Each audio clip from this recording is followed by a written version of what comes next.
Booker T. Washington, Author Spotlight. Born to a slave on April 5, 1856, Booker's life had little promise early on. In Franklin County, Virginia, as in most states prior to the Civil War, the child of a slave became a slave. Washington's mother, Jane, worked as a cook for plantation owner James Burroughs. His father was an unknown white man, most likely from a nearby plantation. Booker and his mother lived in a one-room log cabin with a large fireplace, which also served as the plantation's kitchen. I was born a slave on a plantation in Franklin County, Virginia. I am not quite sure of the exact place or exact date of my birth, but at any rate, I suspect I must have been born somewhere and at some time. His stepfather soon obtained work for Booker T. Washington and his brother John in the salt furnaces and coal mines, and they worked alternately in them until about the year 1871. Soon after they reached West Virginia, a school teacher, Mr. William Davis, came into the community and opened up a school. Washington's stepfather was not able to spare him from work so that he could attend this school when it was first opened, which was a disappointment to him. Booker T. Washington had the ambition to learn to read, and although he could not attend the school, his mother secured a book for him, from which he learned the alphabet and how to read and write basic words. Although she could not read herself, she tried in every possible way to help him to do so. I began at once to devour this book, and I think that it was the first one I had ever had in my hands. I had learned from somebody that the way to begin to read was to learn the alphabet. So I tried in all the ways I could think of to learn it. All, of course, without a teacher, for I could find no one to teach me. In some way, within a few weeks, I had mastered the greater portion of the alphabet. Because he was still working, he got up nearly every morning at 4 a.m. to practice and study. At about this time, Booker took the first name of his stepfather as his last name, Washington. In 1866, Booker got a job as a houseboy for Viola Ruffner, the wife of coal mine owner Lewis Ruffner. Mrs. Ruffner was known for being very strict with her servants, especially boys. But she saw something in Washington, his maturity, intelligence, and integrity, and soon warmed up to him.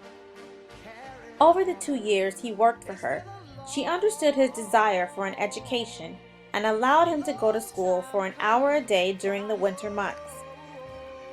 In 1872, Washington left home and walked 500 miles to Hampton Normal Agricultural Institute in Virginia. Along the way, he took odd jobs to support himself.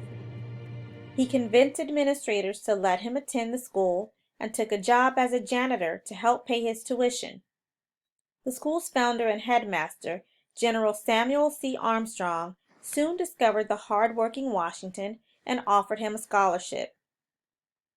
Washington graduated from Hampton in 1875 with high marks. In 1879, he was chosen to speak at Hampton's graduation ceremonies, where afterward General Armstrong offered Washington a job teaching at Hampton. In 1881, the Alabama legislature approved $2,000 for a colored school, the Tuskegee Normal and Industrial Institute, now known as Tuskegee University. The educator Booker T. Washington founded the university and served as its principal until its death in 1915.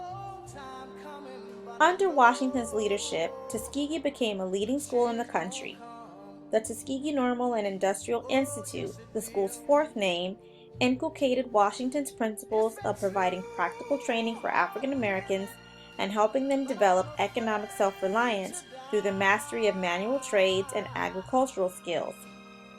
In the 1920s, Tuskegee shifted from vocational education to academic higher education and became an accredited degree-granting institute. It was renamed Tuskegee Institute in 1937 and began offering graduate-level instruction in 1943. The institute was elevated to university status in 1985.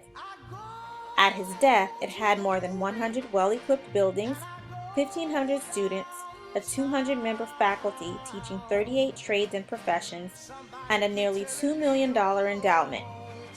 Washington put much of himself into the school's curriculum, stressing the virtues of patience, enterprise, and thrift. Booker T. Washington married 3 times, with his first 2 wives preceding him in death, leaving his 3rd wife, Margaret Murray, to care for his 3 children. In 1901, Washington published his autobiography, Up From Slavery, an immediate bestseller among white readers.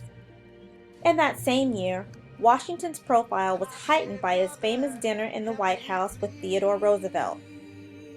Since publishing Up From Slavery paints Booker T. Washington as both an accommodationist and calculating realist, seeking to carve out a viable strategy for black struggle amidst the low point of race relations in the United States. While more contemporary ideas of black civil rights call for a more provocative approach, Washington was certainly a major figure in his time. Most critiques of him target his accommodationism, yet his private life was very much aimed at opposition through funding. Both President Roosevelt and his successor, President William Howard Taft, used Washington as an advisor on racial matters, partly because he accepted racial subservience. His White House visit and the publication of his autobiography, Up From Slavery, brought him both acclaim and indignation from many Americans. While some African Americans looked upon Washington as a hero, others like W.E.B. Du Bois saw him as a traitor. Many Southern whites, including some prominent members of Congress, saw Washington's success as an affront and called for action to put African Americans in their place.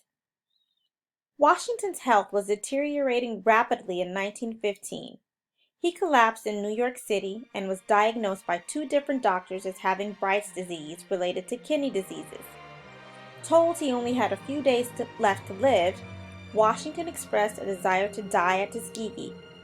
He boarded a train and arrived in Tuskegee shortly after midnight on November 14, 1915. He died a few hours later at the age of 59. He was buried on the campus of Tuskegee University near the University Chapel. Booker T. Washington truly led a life filled with obstacles and lived up to the true meaning of his quote, that success is to be measured not so much by the position that one has reached in life as by the obstacles which he has overcome. It's been too